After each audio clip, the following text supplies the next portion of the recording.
नमस्कार दोस्तों, जय हिंद, वंदे मातरम। मैं वीरेंद्र माथुर इस वीडियो में आपके साथ लॉग के नए फंक्शन लॉग मॉडेक्स के साथ में हूँ। इसके पहले वाला वीडियो हमने जो डिस्कस करा था वो वीडियो हमारा था रिलेटेड प्योर लॉग से, एक्सपोनेंशियल और लॉगरिथम के कॉन्सेप्ट को समझा था हमने उस वीडियो में, और लॉग से रिलेटेड मैंने कुछ बेसिक जेई के कॉन्सेप्ट समझाए थे। लेकिन इस वीडियो में हम डिस्कस करेंगे कंपोजिशन, और कंपोजिशन हम डिस्कस करेंगे किसके बारे में, लॉग के बारे में। मतलब मैंने लॉग को कंपोज करा है।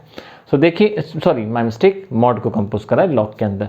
सो आप यहाँ पे ज्योमेट्री आप देख रहे होंगे, तो यहाँ पे हमारे पास में लॉग मॉडेक्स एक ज्योमेट्री है, और इस ज्योमेट्री फंक्शन है जिसकी ज्योमेट्री हमें बनानी है। और हमें करना क्या है, हमें सबसे पहले मॉड का नेचर पता होना चाहिए। और मॉड का नेचर ये होता है कि अंदर कुछ भी चला जाए उसके एक्स का नंबर, बाहर हमेशा जब भी निकलेगा वो प्लस के फॉर्म में निकलेगा। सो शुरुआत हम लॉग मॉडेक्स से ना करते हुए हम लॉग एक्स की ज्योमेट्री से करेंगे माय डियर स्टूडेंट्स। और लॉग की जो ज्योमेट्री हमारे पास में है लॉग एक्स की, और वो मैंने अपने पुराने वीडियो में आपको बताई थी, कुछ ऐसी बनती है जिसको आप देख सकते हैं। मैं इसको अभी थोड़ी देर बाद रब भी कर दूंगा। लेकिन हमारे पास में उस समय लॉग एक्स था जहाँ पे एक्स डिफाइन कर रहा था 0 0 से ग्रेटर को। रेंज ऑफ फंक्शन देखिए पूरा आर मिल रहा था। लेकिन मॉड के आने से सब गड़बड़ हो गया है, बहुत सारी चीज़ें चेंज हो गई हैं। अब हमें उसे समझना है कि हम उस फंक्शन को बनाएं कैसे, उसको ड्रॉ कैसे करें। तो चलिए करते हैं हम इसको स्टार्ट। सबसे पहले हमने लगाया यहाँ पे एक सैंडविच मेथड। आप जानते हैं मॉड को जब आप बाहर निकालते हैं तो मॉड को बाहर निकालते हैं एक बार प्लस से और एक बार माइनस से। इसका मतलब इस बार जब आप इसको बाहर निकालेंगे तो लॉग देखिए -x। लेकिन आप तो जानते हैं कि लॉग के अंदर जब भी कुछ होता है वो हमेशा 0 से बड़ा होता है। कभी नेगेटिव तो पॉसिबल ही नहीं, 0 भी पॉसिबल नहीं। लेकिन यहाँ पे तो बहुत बड़ी प्रॉब्लम आ गई हमें कि यहाँ तो हमें एक माइनस साइन लेना पड़ा है। इसका मतलब हम क्या करेंगे, 0 से माइनस इन्फिनिटी की वैल्यूज़ हम इस x को देंगे जो वो डिफाइंड करेगी लॉग को उस पॉजिटिव के फॉर्म में। तो याद रखें, तो एक बार x हमें ये लेना है, दूसरी बार जब हम इसको लेते हैं तो दूसरी बार हमें कोई प्रॉब्लम नहीं है, हम ये वाला इंटरवल लेंगे जो ऑलरेडी पहले भी हम डिस्कस कर चुके हैं। तो चलिए शुरुआत करते हैं हम। और अब यहाँ पे हमने क्या करा, हमने यहाँ पे डिस्कस करा मॉड का ये वाला कॉन्सेप्ट जो नेगेटिव को डिफाइन कर रहा है। इसका मतलब x की वैल्यू क्या होगी, वो 0 से छोटी होगी को डिफाइन करेगा। और ये वाला क्या डिफाइन करेगा, ये 0 से ग्रेटर। गलती से भी 0 ना लगाएं क्योंकि लॉग कभी 0 पे एग्जिस्ट ही नहीं करता है।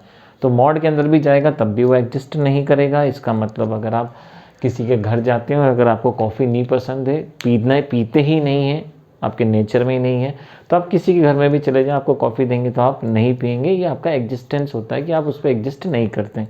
लॉग भी इस पर कभी भी एग्जिस्ट नहीं करेगा, चाहे उसके वो किसी भी फंक्शन के साथ कॉम्पोजिशन में क्यों ना हो। तो शुरुआत करते हैं इस ज्योमेट्री की। सबसे पहले जो ऑलरेडी हम कई बार बना चुके हैं, अभी इसके वीडियो में भी बनाई थी हमने पहले, कि अगर हम लॉग मॉडेक्स का ग्राफ बनाते हैं तो लॉग मॉडेक्स के ग्राफ में x की वैल्यू 0, अभी थोड़ी देर पहले जैसा मैंने आपको कहा था बनाई थी, मैं फिर से बना देता हूँ। सो आप देखेंगे that is the fx equals to log x, जहाँ पे x आप देखेंगे क्या है, 0 से बड़ा। लेकिन जब हम बात करते हैं किस केस की, हम बात करते हैं इस वाले केस की, तो सबसे इम्पॉर्टेंट बात ये कि देखिए जब नेगेटिव वैल्यू इसके अंदर जाएगी तो वो नेगेटिव उस नेगेटिव के कारण पॉजिटिव बन जाएगा। तो अगर मैं आपसे कहूँ कि log 5 की वैल्यू यहाँ पे और log -5 की वैल्यू, तो वो वैल्यू आपको सेम मिलेगी। समझिए मेरी बात को। अगर मैं यहाँ log 5 लिखता हूँ और यहाँ पे मैं नेगेटिव के कारण -5 लिखता हूँ, तो देखिए वो -5 भी बनेगा तो 5 ही, क्योंकि माइनस माइनस प्लस हो जाएगा। इसका मतलब अगर मैं नेगेटिव फेज में भी जाता हूं तो वही आंसर मिलेगा जो पॉजिटिव फेज का आंसर है।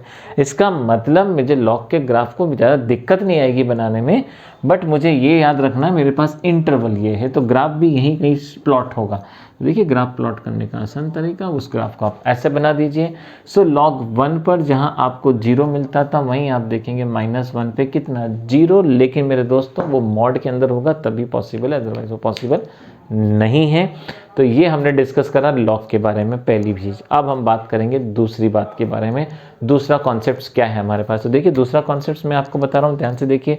इन जब दोनों फंक्शंस को हम देखते हैं तो इन दोनों फंक्शन में देखेंगे आप तो x धीरे धीरे इंक्रीज हो रहा है, देख सकते हैं आप x की वैल्यू इंक्रीज हो रही है। लेकिन y जब आप देखते हैं तो देखिए y आपको क्या मिलेगा, ये लेंथ इंक्रीज थी, अब और डिक्रीज और डिक्रीज और डिक्रीज।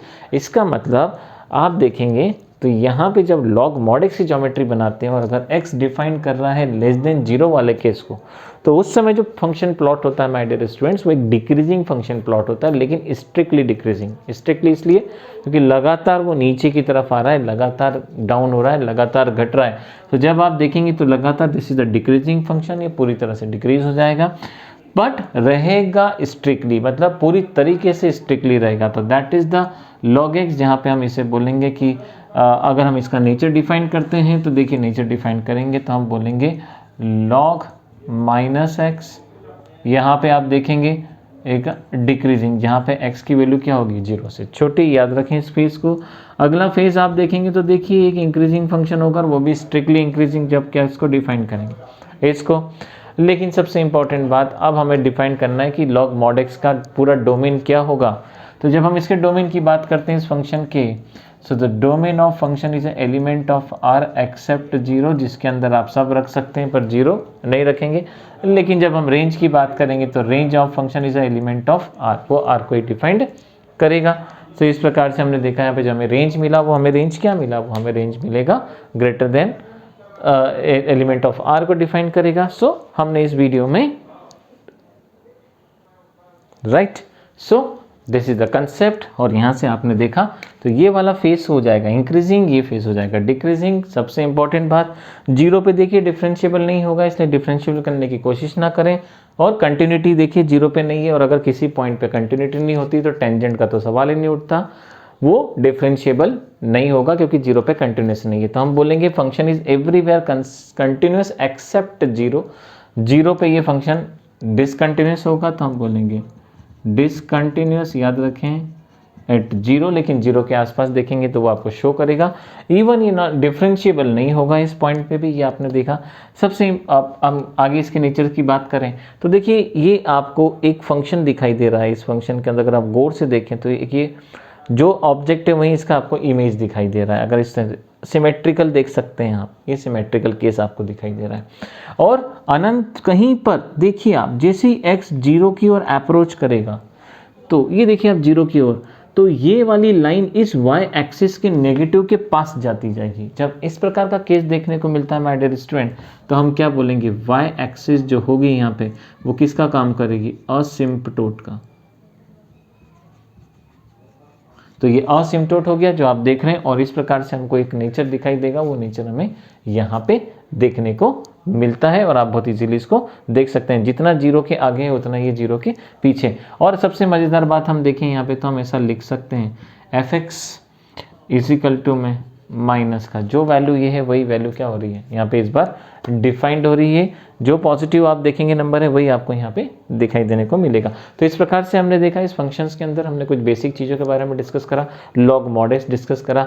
इस वीडियो में इतना ही। अगले वीडियो में दोबारा से मिलेंगे जिसमें पूरा मॉड लगाएंगे और फिर से mod log x का ग्राफ हम डिस्कस करेंगे। अभी हमने log mod x पढ़ा था, नेक्स्ट वीडियो में हम मिलेंगे mod log x के साथ। तो चलिए, जय हिंद, वंदे मातरम।